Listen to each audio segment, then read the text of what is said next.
Hey everybody, Jackless Painting here with a new video. And today I've got this big boy here, this awesome skeleton warrior in 75mm scale. Got a new 3D printer. This dude is hot off the presses. Got a nice little pre-shade going on, just so you can see all the details rather than the shiny resin. And I want to get real up close so you can see the detail on this guy. Printed this off on my Anycubic Photon. Some of their gray resin came out great. And this is a skeleton warrior from Loot Studios, L-O-O-T Studios. They're a 3D printing STL house, and they do some membership stuff. We'll get into that in a minute. I just wanted to show you guys kind of what we're working with, see all the nice detail on this resin, and I'm going to give a quick overview of what Loot Studios is all about, and then we're going to get into the painting process.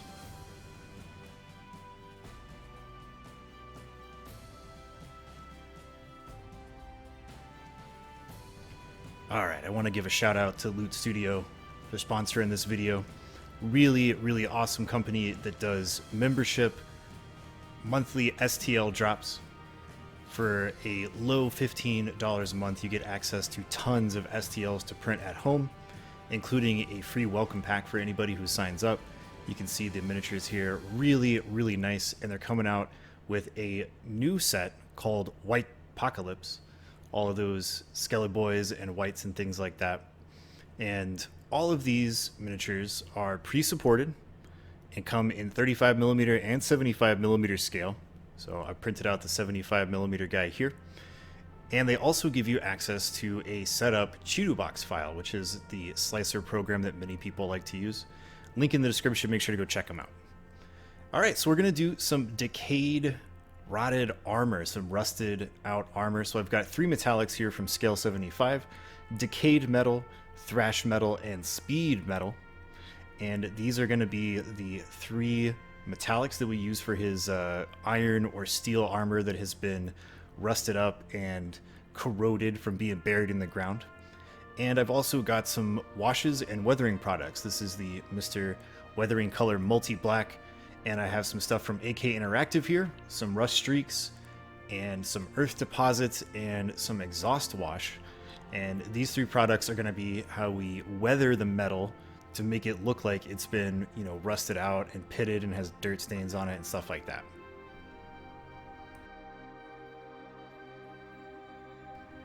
Really like these products. They're super easy to use, pretty foolproof.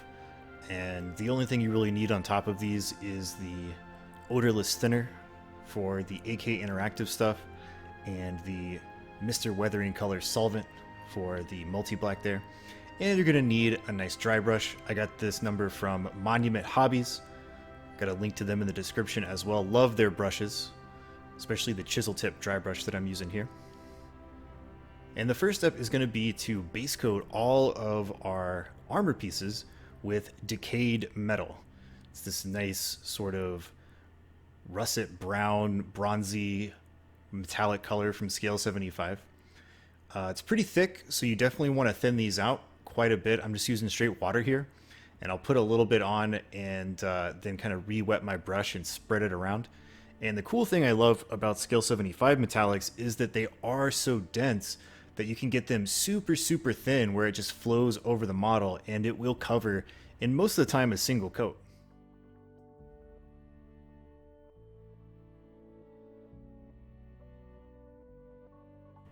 Alright, here he is all painted up. Just that decayed metal color by itself is a really interesting color if you want to do like some old-timey dark bronze armor. But we're going to do it like weathered iron or steel. And the first step is going to be dry brushing. And if you don't really know what this is, like you just saw in the video, you take your dry brush, you put it into some paint, you get most of that wet paint off of there using a paper towel or a piece of paper or something like that, and then you just gently move the brush over the model so that that semi-dry paint is getting transferred onto the raised details on your miniatures.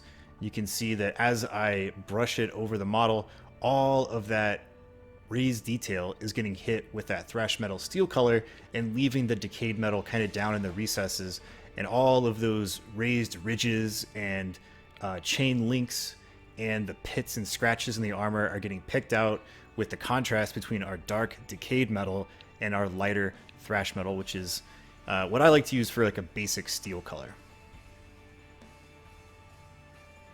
After that, I'm going to grab some speed metal. This is a very, very shiny metallic, so I want to use this kind of sparingly.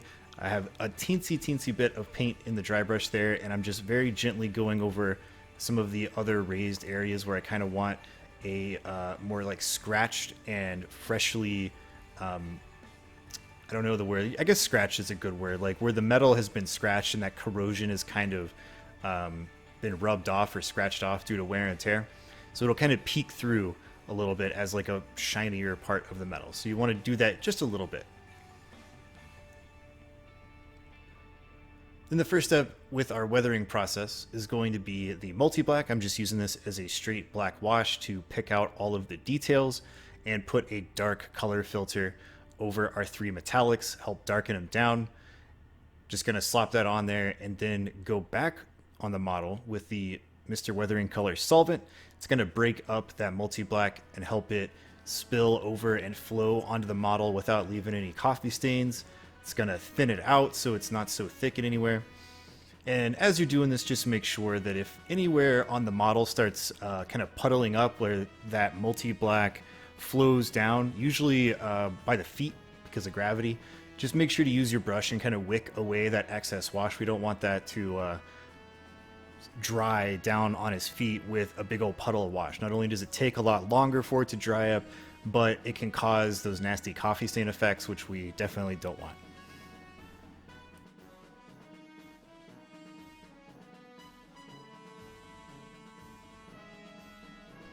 Once that's good and dry, we're going to switch over to our AK stuff, leading off with the exhaust wash, which is a semi-transparent brown filter type color.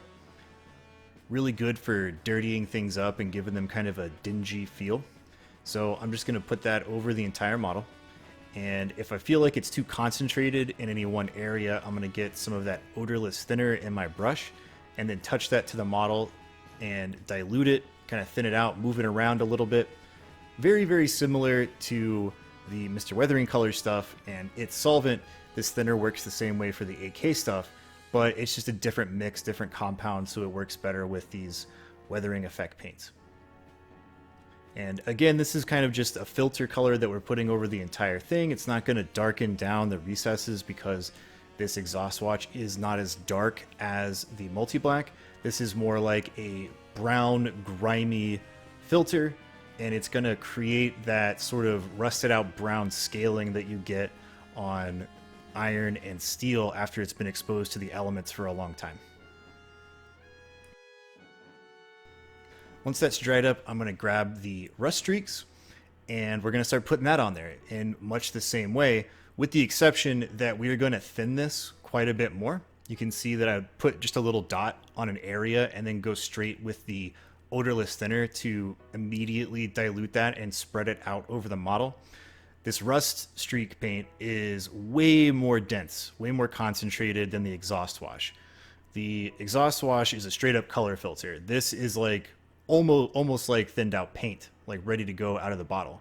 It's very, very concentrated. So you definitely need to use that odorless thinner in symphony with this this rust streak stuff, or else it's just going to be orange. Like it's just going to look like really thinned out orange paint. To get that real like rusty patina, you gotta thin it out and kind of move it around and wick away any excess as that liquid builds up on the model. You can see me doing that where if it starts flowing down and building up into kind of a puddle in a detail, I'll wick that away using my brush. But the end result is really, really nice for that rusty metal scale iron and steel armor.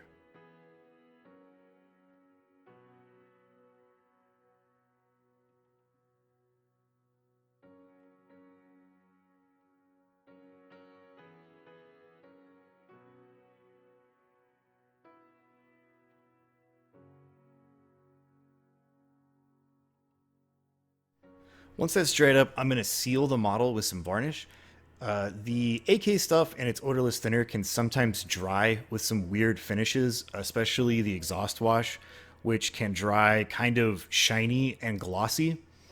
And it can also be a little sticky to the touch, even after it's kind of set, just the way that it kind of dries. It's meant to mimic that sort of like gasoline oil leak type stickiness that you can get on machinery. So if you just varnish over it, it works just fine. Don't worry about it. I've used this stuff a million times, but it'll uniform that finish and it'll make it to where we can paint on top of stuff. And here he is, all finished up. You can definitely see all that detail popping, and with that little bit of matte varnish, we get that sort of dusty, rusted scale effect on our iron steel armor. Looks like he just rose up out of the ground and is ready to fight some heroes for his White Lord. That's W-I-G-H-T, like the spirit ghoul. Like a necromancer who's also a ghost, I guess. I'm not super into the fantasy lore. But it's a really cool model. I super enjoy doing really weathered metals like this. It's a ton of fun because it's really easy and you can just really sink your teeth into it. Hope you guys enjoyed this tutorial. Make sure to check out Loot Studios, and I'll catch you next time.